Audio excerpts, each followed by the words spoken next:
For this video, the second part in this series, I'm going to jump straight into whipping a guide onto a blank using the basic technique from the last video, which I used to make a decorative wrap. I've got the top section of a carp rod here and it's set in a couple of homemade rests. I knocked these up last night from a bit of 5B1 and 6B1 softwood.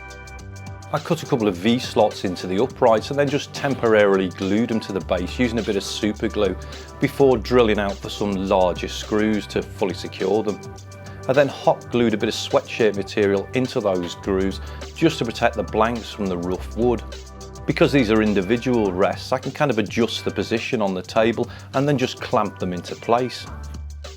On the rest that supports the thin end, I just slid on a piece of elastic. This was borrowed from a rucksack, just to prevent the rod lifting out if there's any weight on the other end. I used a standard layout template that we have here in the factory to space and size the guides, which I taped on with some thin strips of masking tape that I cut down. Straight out of the packet, the guide feet normally need some grinding to help the threads ride up them in the wrapping process. And in the factory that's normally done with a disc sander, but at home a Dremel tool with a sanding attachment's a good replacement, or a sharp file which may take a bit longer. Guides with 2 feet will often need some adjustment so they'll lie flat against the blank, and this can just be done in the hand.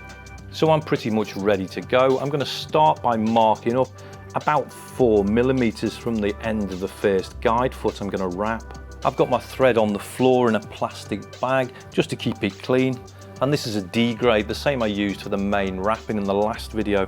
I'm going to tape this down to the blank, but on the opposite side from the guide foot I'm going to wrap. I can make some wide wraps over the foot and up to the start point, and then bring the line back to 90 degrees. Then I can start my wraps by carefully crossing over that line about 6 times. Again, I'm trying to keep a constant tension on that line as it's pinched between my fingers to keep the wraps even, and also to make sure they'll hold together before that epoxy goes on later. With my finger pressed against the wraps, I can hold that tension and then find a scalpel blade and cut the original line free. That really needs to be close to the wraps, and I can peel that away with the tape.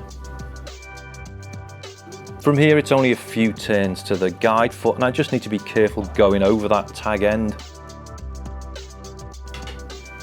Getting onto that guide foot and up the first section can be a bit tricky, and I'm really taking it slow and kind of weaving the line out a little as I come up and then back in as I go down.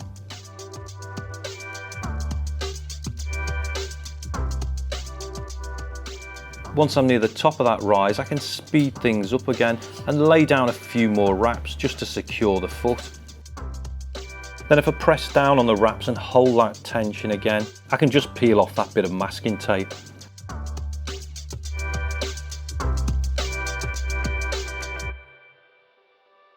From there I can just wrap along, and this foot actually comes in a little bit, which again, like the rise, is a bit tricky, and I'm going to slow it down. I'm going to stop a few millimeters back from that end and slide my loop in. This needs to be on the back or the opposite side from the guide foot, so there's no space under the wrapping for the thread to work free. I can then make the last few wraps over that loop to the end of the foot.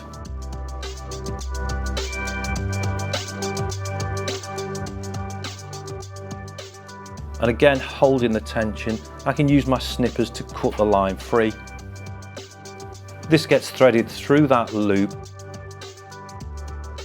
and I can pull the end up to trap that line against the wrap. If I give a bit of a tug just to add some tension to the end, I can then pull it through the wraps. With the scalpel blade almost flush to the wraps, I can snip that tag end off. If it leaves a bit of fluff sticking up, I can pop that with a lighter.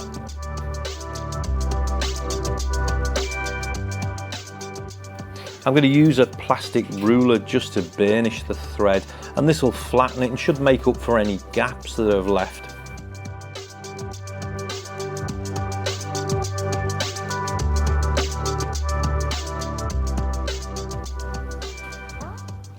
So that's the first side done. The second side is basically the same process but working in the other direction. So the thread gets taped to the blank a little ahead of that wrapping on the other side of the guide. Then I can quickly work back to my mark and bring the line up to 90 and begin wrapping over it again. So as before, it's another 6 wraps and then cut the line free. Then I can work my way up the foot again, and this one's a little easier as the sides are parallel. When I'm a couple of millimeters back from that end, I can slip my loop in again, then make the final few wraps and cut the line free. I can slide it back through that loop and then pull the loop through. And that's finished in the same way, cut flush to the wrappings, and then a little work with the lighter and the ruler to burnish it, and it's finished. Once all the guides have been whipped on, it can be moved then to apply an epoxy, and that's really going to secure them and also give you that nice kind of resin finish. But that's something we can look at in a future video. I hope this has given a kind of basic overview of the whipping process. Thanks for watching. We'll be back soon with another video, and don't forget to subscribe to be notified of those future videos.